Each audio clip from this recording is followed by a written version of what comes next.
welcome to the show. I'm Jenna Morton. And I'm Tosh Taylor. In my head, I was just like, don't screw up the name of this place. Don't screw up the name of this place.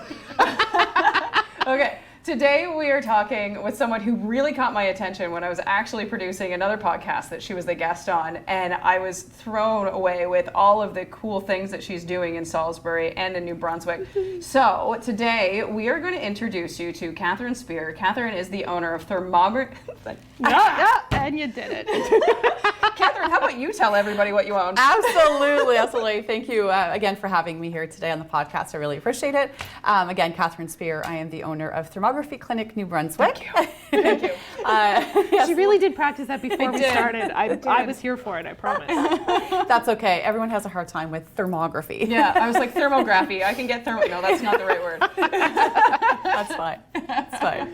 So I'm going to tell you a little bit of why I've been fascinated by this. Because, well, we've talked about it all the time. We talk about women's health, and you really can do any health. It's not just women's health, but that's kind of what got you into this, right? So Absolutely. Let's start with a little bit of what it is before we talk about why you decided to open these clinics. Absolutely, no problem. So thermography is not new. It's new to the Atlantic provinces. So I'm going to give a little bit of history on thermography first, then we'll get right into kind of what it does. So thermography has been around for 30 plus years in Europe, widely used there for a lot of women's health issues. It's been in Canada for 22 plus years and in the US. But in Canada, it's the bigger centers like Vancouver and Ontario. It's been there for 22 plus years. So thermography, what it is it's infrared imaging. And everyone says to me, what the heck is infrared imaging, right? So we have the US military to thank for that technology years ago, because this is what the US military uses as well too, to detect bombs and heat sources, right? Okay. So when you think of infrared, you think of its heat. It's detecting the heat patterns. So often similar to people who have infrared technology that go into homes and they're looking for the heat or the cold for mold and things of that nature as well. But this is the medical version of thermography. It's not just the nighttime goggles? It's not the nighttime, no, definitely not. But basically what thermography does is it's looking at the physiological aspect of the body. So it's a medical imaging tool. It is not a diagnostic tool, but it's looking at the heat sources that are created in the body. And where there is inflammation, there is heat. Where there is additional blood flow going someplace that it shouldn't be going is additional blood flow, which it creates additional heat. So the body's, the organ of the skin is the biggest organ that we have, right? And so it emits heat because the heat that's inside the body will always work itself out to the cold. So just like when you put a fire on, you have to open up the draft. And the cold air comes down, the flames go up, right? So it's the same principle, but thermography with infrared imaging is looking at the heat patterns that are associated, that are emitting from the body.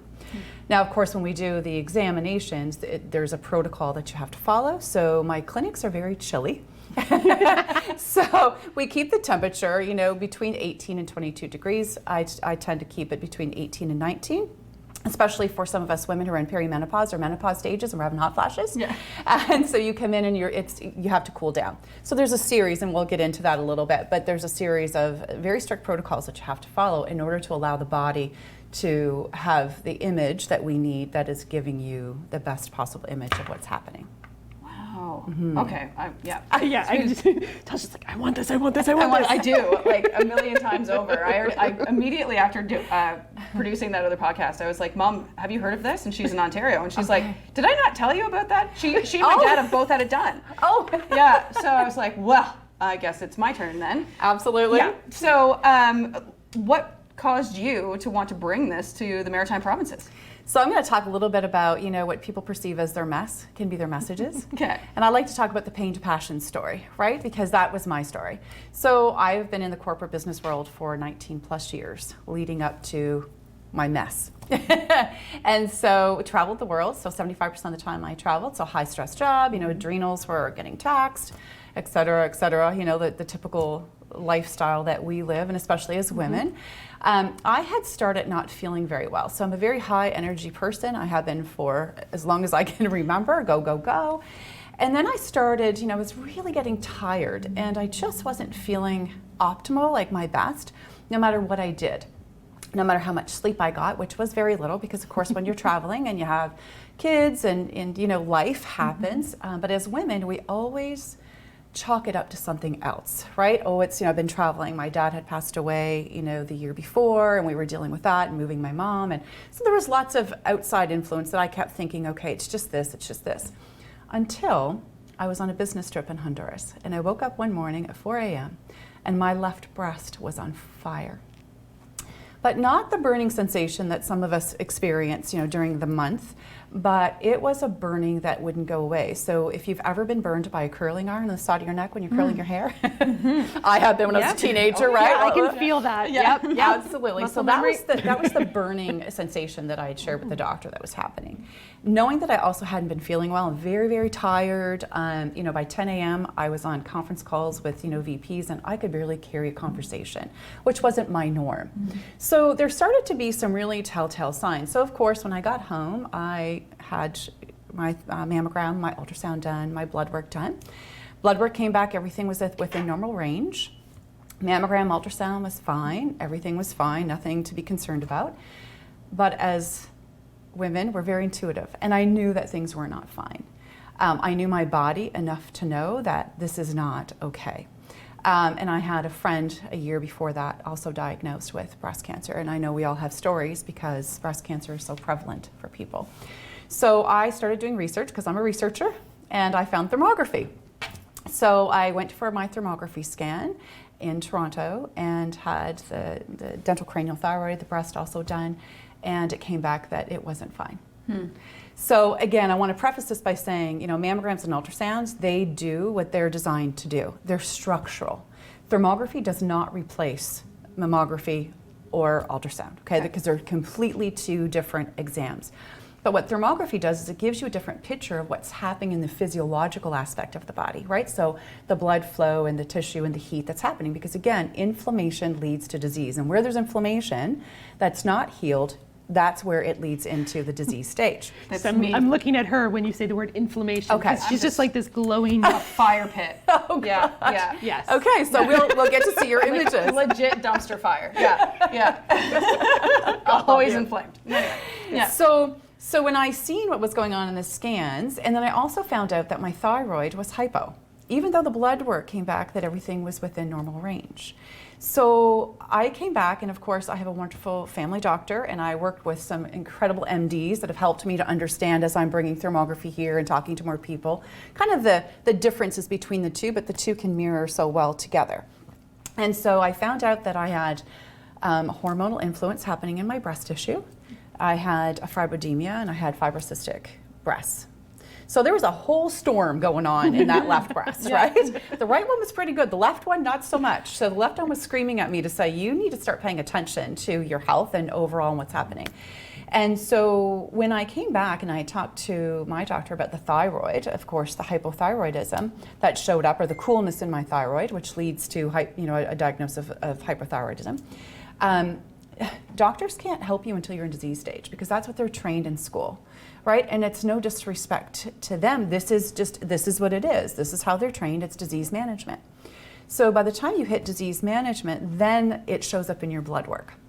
So to me, that's too late because I wanted to get ahead of it because I was already feeling the symptoms, right? The tiredness, the brain fog, the itchy lower legs, you name it, that weight gain all of a sudden that happened, and it was like, where is this coming from?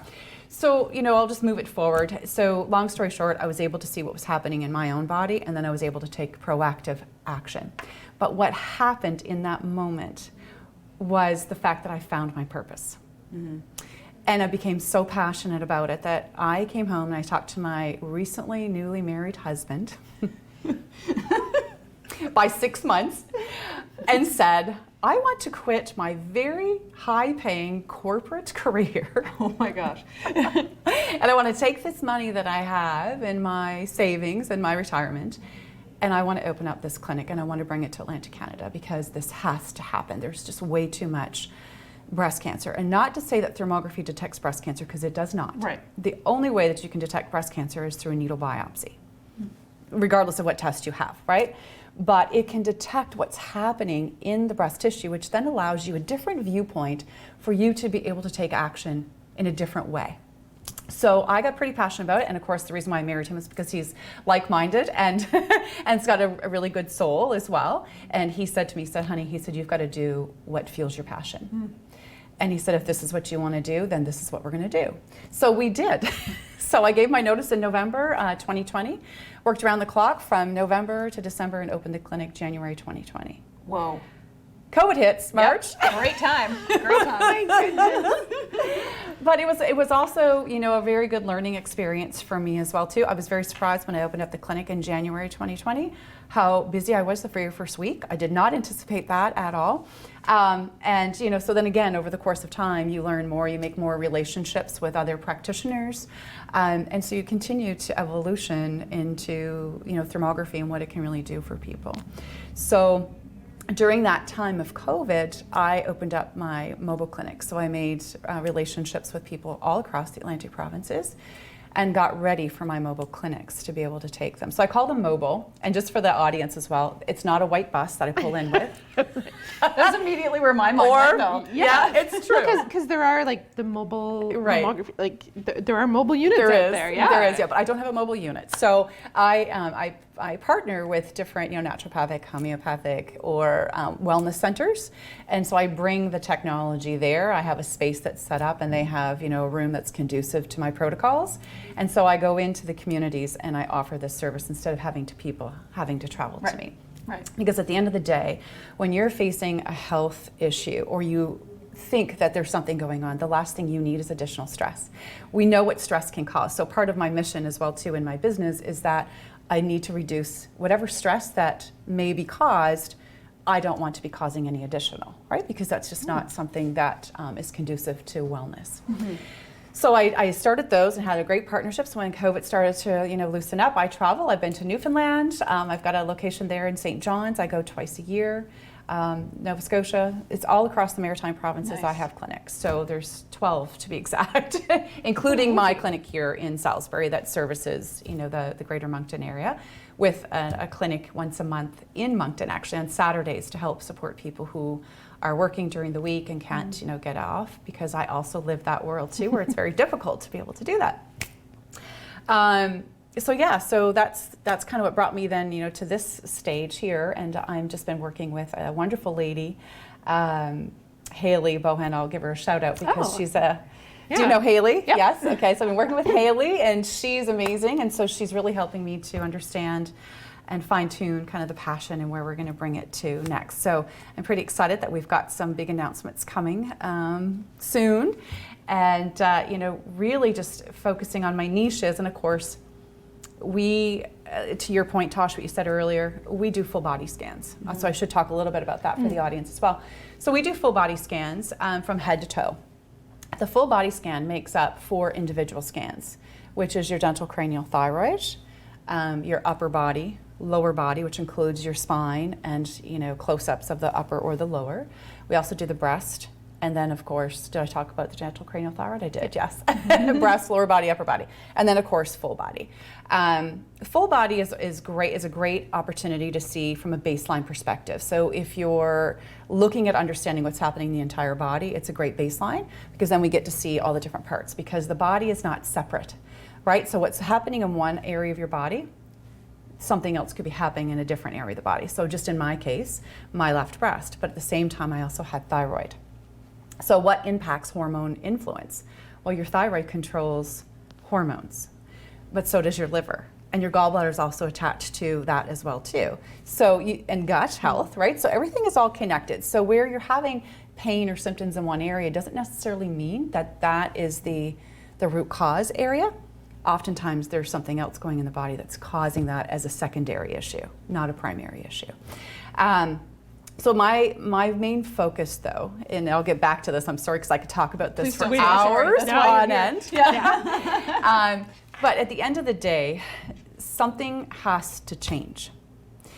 Because our current paradigm, we've all been conditioned to respond when diagnosis, trauma, or something like that happens, and then we respond.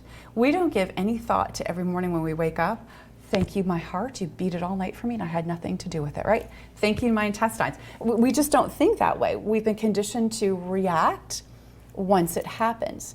And my mission is to start helping people to understand about proactive, understanding what's happening inside the body, so then you can take proactive measures with joy and ease versus with pain and suffering and stress and worry and sickness. Because they're two very different avenues. Disease management versus prevention, completely different avenues. And from a breast cancer perspective, this is where I'm really passionate, is that 84% of all breast cancers are hormonally driven. So think about that, right? The amount of breast cancer that we have, and New Brunswick is the number one if the Atlantic provinces for breast cancer. Wow. Followed by Nova Scotia. Holy. For breast cancer. And 84% of that, if you think, we'll extrapolate out what percentage that is for New Brunswick, but overall in Canada, 84% of the breast cancers have that hormone receptor positive. So, and most women between the ages of 50 and 60 are diagnosed with breast cancer. But what happens leading up to that? There's no prevention, right? So we talk a lot about breast cancer, and rightly so, and we need to find a cure and all of those wonderful things. But what if we started talking to women about prevention? What if we started talking to women very early ages about how to take care of your breast? There's so many things that are so important to that. The lymphatic system, when I talk to women about the lymphatic system and they're blown away and they say, I had no idea.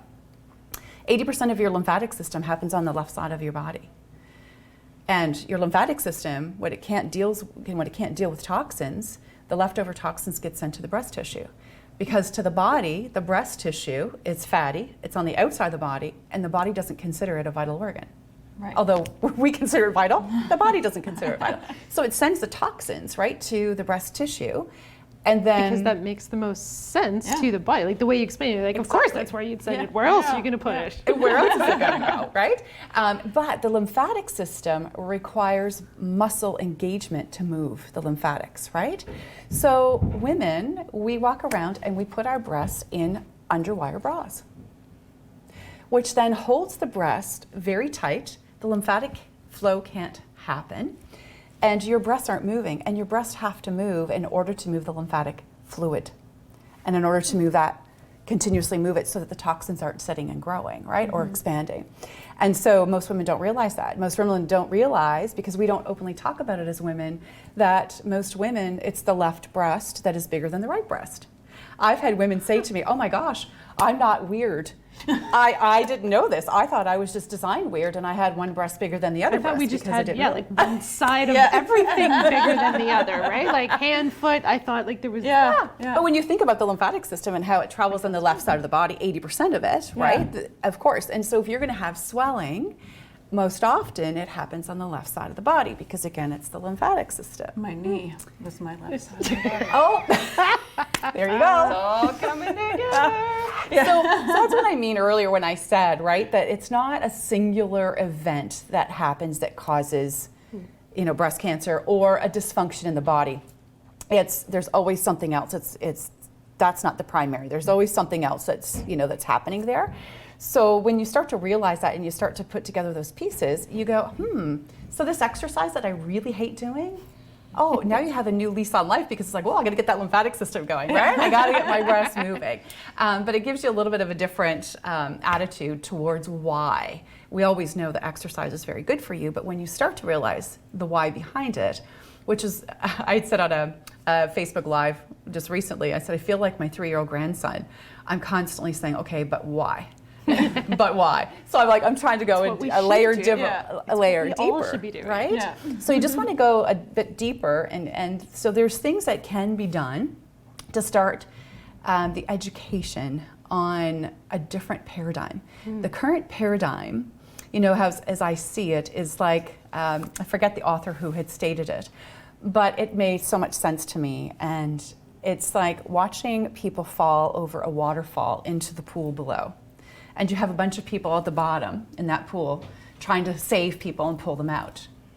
But why isn't anybody going up to the top of the waterfall and finding out why they're falling in the first place, right? So that's kind of my analogy as it relates to, okay, so 84% of all breast cancers are hormonally, or hormone positive receptors. So So what can we do differently? And there's a lot we can do differently. So my mission is to start educating women along with, using thermography to see if there's hormonal influence happening in the breast tissue, to see from a physiological aspect what's going on.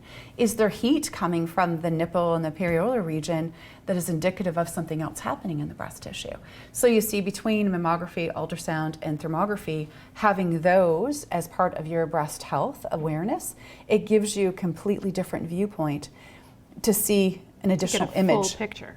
To get a full picture, of course, because mammography and ultrasound, they do what they're designed to do, and then thermography does what it's designed to do. But again, thermography is not diagnostic, Right. but at the same time, it alerts you that something is going on that you can then get further testing done. You can work with your naturopath, your homeopath as well too, to help course correct if there's some early stages of inflammation. Inflammatory breast disease, there is no test for that. With the exception of with thermography now, we can start to see if there's high levels of inflammation there, high levels of heat, which would then indicate, maybe something else is happening.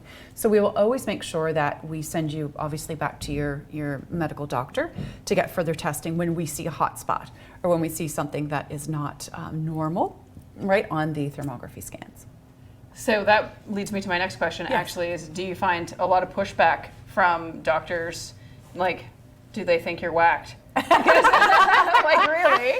Good question. I feel like I have a really great family doctor, but I almost feel like she'd be like, I don't know about that. Yeah, great question. Yeah. And so I do get that question a lot. So doctors have not been trained on thermography, so they don't understand it. And as I will go back to a couple of the medical doctors that I work with. They have been my godsend, helping me to understand the puts and the takes. And if I can quote them, won't name names, but I will definitely quote them, and they've said, Kathryn, we're not trained this in medical school. So when somebody comes in with a thermography scan, we don't understand it, we don't know what it's saying, we don't know how to help them. And again, if they're not in disease stage, I can't help them. Right. So what do I do with this? Right? So oftentimes what if we find something, we need you to make sure, especially women who haven't had a recent mammogram or an ultrasound, or women who are nervous about having a mammogram or ultrasound, when they see the scans, because I've got quite a few women who have never had a mammogram and they're in their early 50s. They get their scans back and they see that there's some hot spots there. And the doctor that does the readings, he recommends when we see that, you must have structural testing done, because we need to make sure that we rule out any pathology that's there through your doctor. So that's part of it. But let me share with you, so I do have some doctors though that are thrilled that thermography is also here, because it gives their patients a different viewpoint, especially for women who have issues with having a mammogram. So we have had some be referred to us because women who faint during mammograms, so they'll do ultrasound and thermography. We've had some doctors send us patients to get a thermography scan done, that they're looking to see where there's areas of inflammation because they're getting ready to do a CAT scan, but they want to make sure that the area that they're scanning, because they don't want to waste the CAT scan because they're like gold, right? So they're looking at where is the higher levels of inflammation, because maybe they need to do that. And that also came from a previous client of mine who had cancer and was going for another CAT scan, and the doctor wanted to make sure it didn't show up in a different area, right? Was there additional heat? And again, we can't determine if it's cancerous or whatever. We just don't. We just see where the inflammation and the heat is, which is then an indication that there's something else happening. Okay. So yes. Sorry. I was just going to say, there's so much There is. that we're not going to be able to get through. All right. Because we're getting the countdown. Yeah. We're getting the countdown. Because the most important thing for people to know Yeah. is how to find you, Right. to learn all of this, and if they want the service. So I want you to have a chance to tell everyone how to find you. Absolutely. So it's Thermography Clinic NB. So if you go out to Google and you type in Thermography Clinic NB, you'll find me, my website. On Facebook, it's Thermography Clinic NB. And at the same time on Instagram, it's Thermography_Clinic_NB. That you can find me there. And you can also give me a call call at 506-999-6302. I love having conversations with people and helping them understand what's happening, and to answer any questions that they have as well too. So that's how you can find me. And again, I'm across the Atlantic provinces. So if you're out there and you're listening and you got family members, just like Tosh, certainly, I'm here, I'm available. Yeah. That's fantastic. And I mean, if you want more information on it, if there's something that we didn't touch on today, reach out and ask your questions, because I guarantee you're going to get an answer, and probably an answer that you're going to love to hear as well. So that's it. That's it. Thank you, ladies, for having me. Thank you all for listening so as well. much. Thank you. You going to wrap it up? I think that's it. All right, We don't have any more time.